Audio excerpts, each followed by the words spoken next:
Sejam bem-vindos ao canal Terror e Nonsense. Aqui vai encontrar histórias diretos do baú maldito. É recomendável ouvi-las com fone de ouvido. Não deixe de curtir e nos seguir aqui, ajuda bastante o nosso canal. Vamos para as histórias.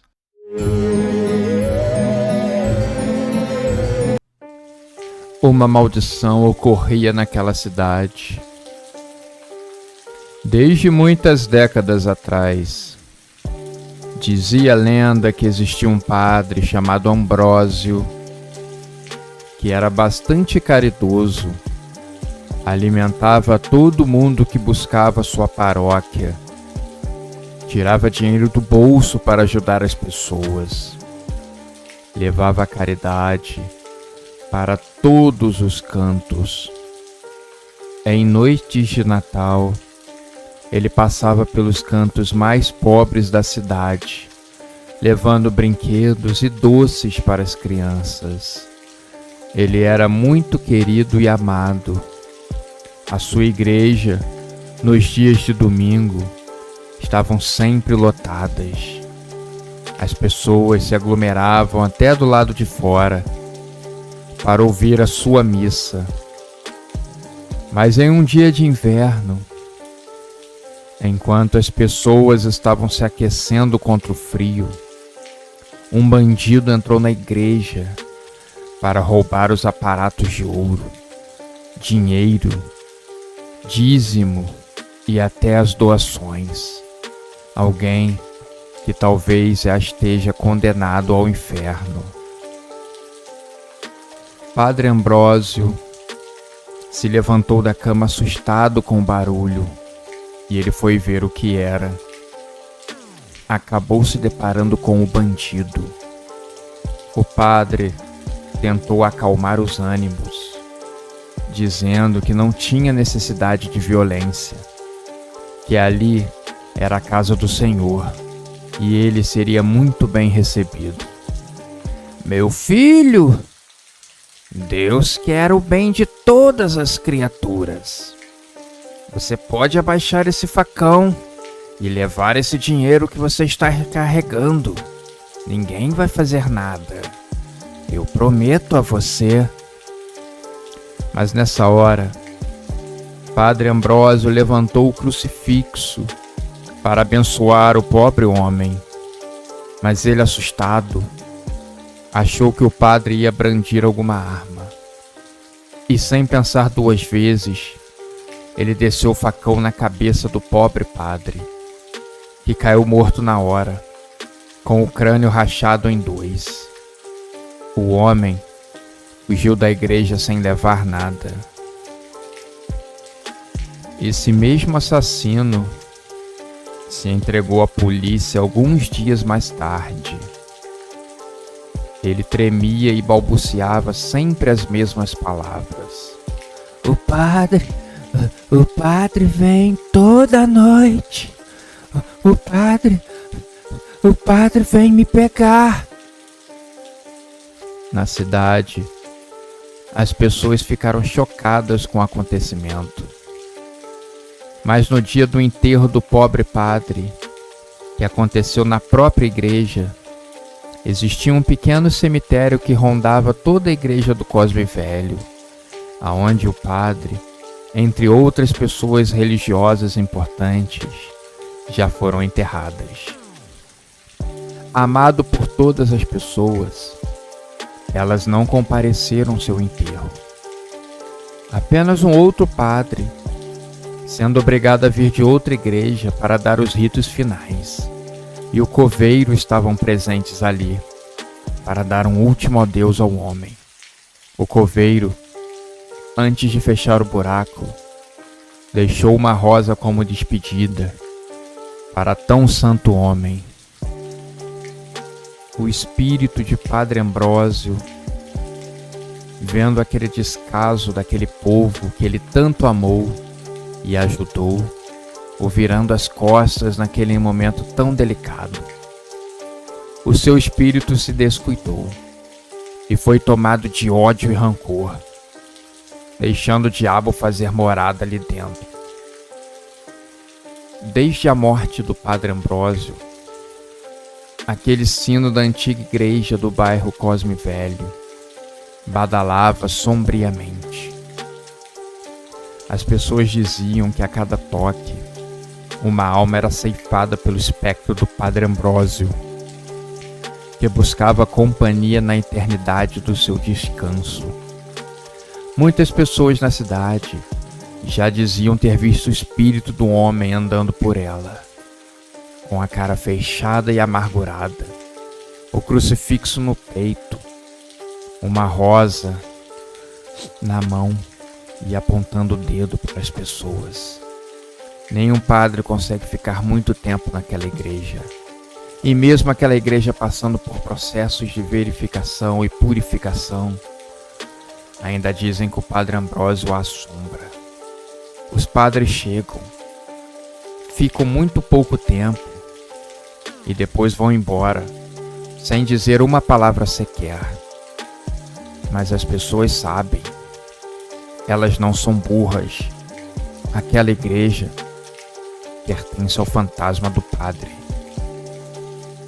Um bêbado, conhecido na cidade inteira, que bebia sua cachaça e ficava cantando e dançando por todos os cantos dela, seja no supermercado, na frente da farmácia e até na praça principal, fazendo raiva, ao mesmo tempo que também trazia alegria. Todas as pessoas o conheciam pelo nome de Mussum. Ele tinha um vira-latas branco com uma marca preta nos olhos. Ele chamava o cachorro de Palmito e era o seu fiel guarda-costas. Quando ele estava caído pelos chãos da cidade, Palmito não deixava nenhum estranho se aproximar. Agora, no meio da tarde, o sol estava a pino. Mussum estava caído no meio da praça principal da cidade. Pessoas notam que ele se levanta do chão rapidamente. Fica balançando a cabeça em forma afirmativa, como se estivesse obedecendo uma ordem. E depois, ele senta no banco da praça muito quieto. Horas mais tarde, naquela mesma noite, Mussum, movido pela sua imensa embriaguez, decidiu entrar na antiga igreja do Cosme Velho. Ele estava acompanhado do fiel escudeiro, o cachorro Palmito. Mussum entrou pelo cemitério que rondava a igreja e aonde estava enterrado o Padre Ambrósio. O relógio dizia que faltavam 2 minutos para meia-noite, hora em que o sino ia soar. Mussum retirou a sua garrafa de cachaça da bolsa e deu mais um gole. E assim que notou que a garrafa estava vazia, xingou bastante e com muita raiva jogou ela para o lado. A garrafa caiu em cima justamente do túmulo do Padre Ambrósio. Mussum, olhando a garrafa caída, deixou para lá e foi na direção da porta da igreja, batendo 3 vezes e pedindo que o deixassem entrar. Ele tinha um chamado. A meia-noite chegou. O sino soou uma vez. Palmito latiu agitado.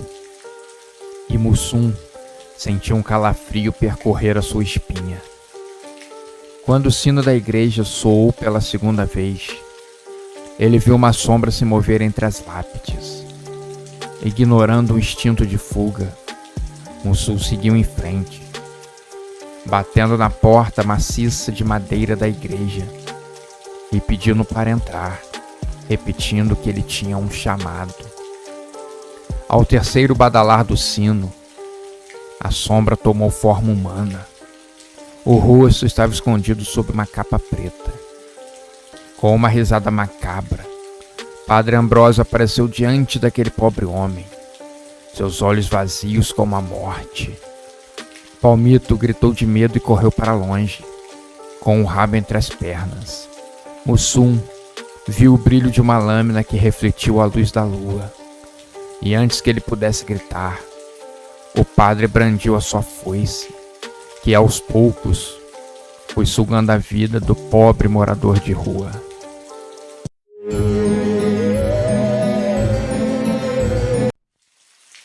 É válido deixar bem claro que essa história ocorre em uma cidade em um período de tempo que não podemos precisar, cabendo ao ouvinte decidir por conta própria se já ouviu alguma história semelhante que tenha acontecido na sua cidade. Os fatos aqui relatados precisou se encher de liberdade poética para serem preenchidos, mas as partes importantes parecem ter ocorrido na maneira que eu vou narrar. Essa pequena história começa com um grande clichê. Um carro quebrado na estrada, um temporal, pouquíssima iluminação e o motorista perdido no meio do nada. Nada mais propício para começar a contar essa história. Sem guarda-chuva, o homem sai do carro e vai em busca de algum telefone para chamar o reboque. O seu celular não estava pegando o sinal. Encharcado, ele anda sempre em frente. A luz da lanterna do carro ilumina a estrada. Fica com preguiça e resolve voltar para ver se consegue alguma coisa.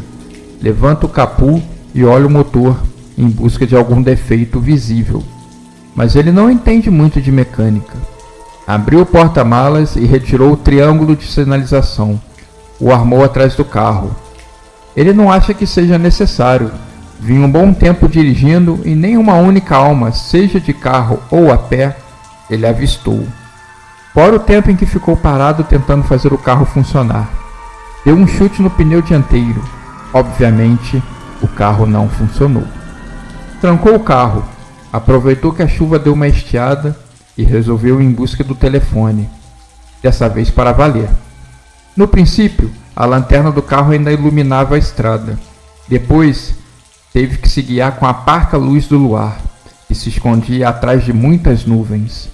Ia caminhando lentamente, olhando para o chão, com muito medo de pisar em algum buraco ou algo que o valha. Ao redor da estrada, uma grama muito alta, algumas plantações e alguns casebres, à primeira vista completamente abandonados, nenhum sinal de vida. Tinha tido um dia bastante complicado. Voltava sozinho do velório da esposa e do filho recém-nascido. A família dela fez questão que fosse realizado no bairro em que ela tinha nascido. Ele não tinha se oposto. Desgraça ou não, justamente o bairro mais afastado da cidade, uma zona rural, aonde a tecnologia era escassa e as plantações abundantes. Sua mulher tinha falecido no parto. A criança havia morrido também. Esse infortúnio fez com que ele pela primeira vez na vida duvidasse da existência de Deus. Por 2 momentos praguejou e o culpou por isso, prometendo nunca mais acreditar em sua justiça. Sempre se achou uma pessoa muito boa, não merecia um castigo daqueles. Se Deus não existisse, seria uma resposta simples, por a obra do acaso, uma má sorte que já aconteceu com milhares de pessoas e que ainda iria acontecer milhares mais. Sempre que uma maré de azar começa, ela tende a se estender o máximo possível, afetando todos os campos da vida, do sentimental ao profissional, passando pelo lazer e por pequenos acontecimentos como esse, o carro quebrando no meio de uma estrada isolada completamente abandonada por Deus. Quando se é abandonado por uma divindade, é a hora do demônio dar as caras. Um vento gelado soprou em sua nuca e ele estremeceu. Em meio aos pensamentos, pisou em um buraco, torcendo levemente o pé. Pingou. Chutou longe uma laranja podre que tinha caído da árvore. Um sussurro e escutou algo para ele virar à esquerda.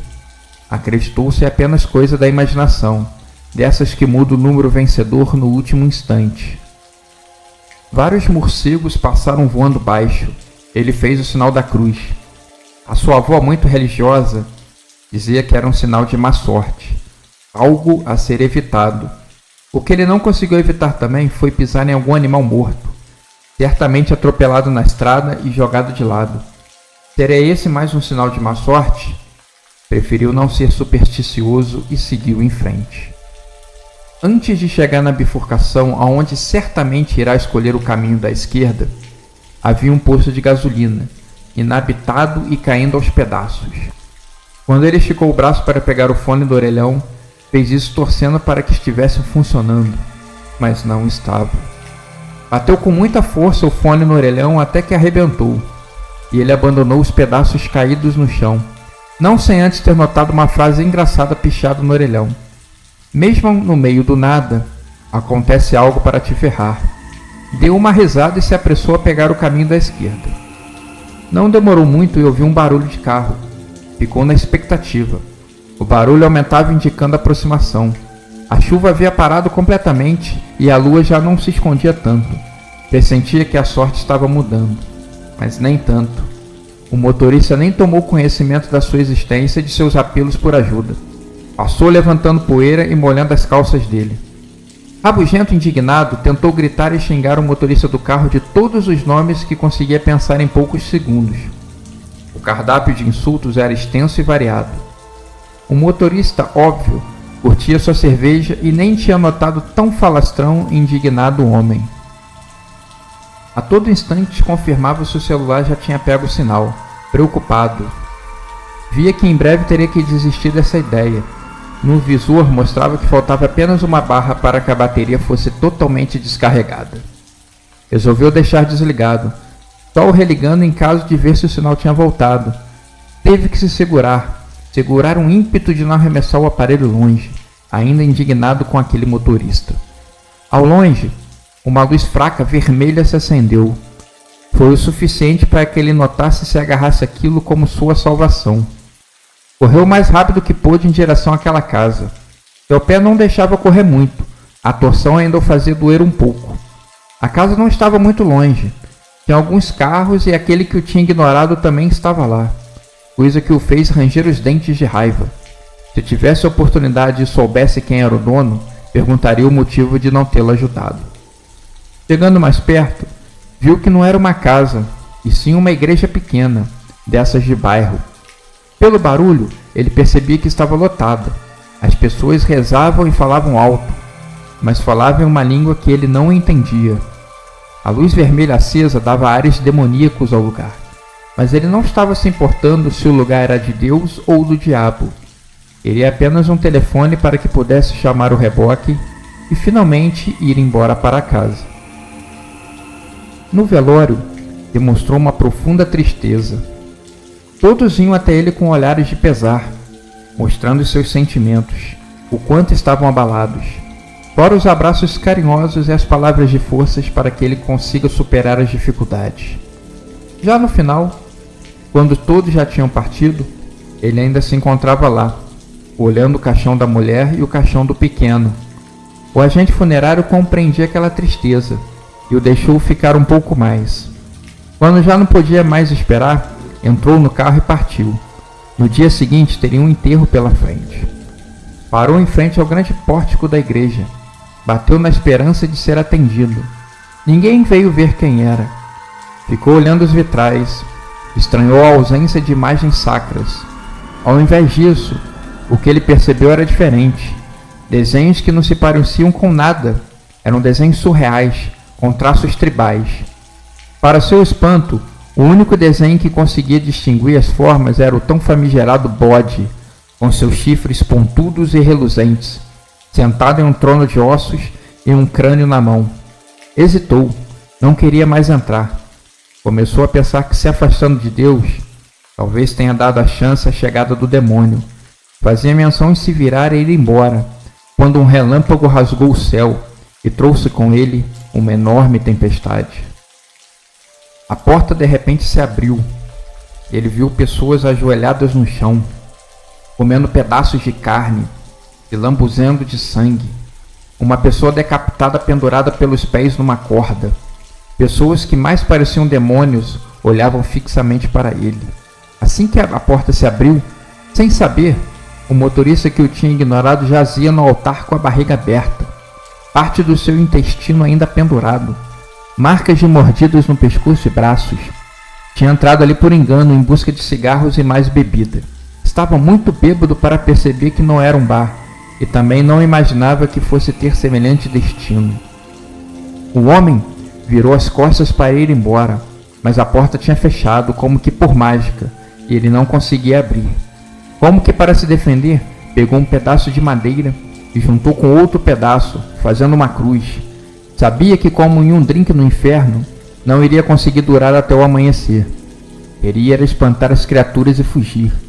Por engano, as criaturas continuavam avançando e gritando: sangue! Sangue! Sangue! Sangue! E ele acertou a cabeça da primeira criatura, enquanto a segunda o mordia na perna. Uma terceira pulou e, com uma mira perfeita, o mordeu no pescoço, fazendo o sangue jorrar. Não tinha mais forças para lutar. Morreu rapidamente e, naquela noite, serviu de alimento para vis criaturas.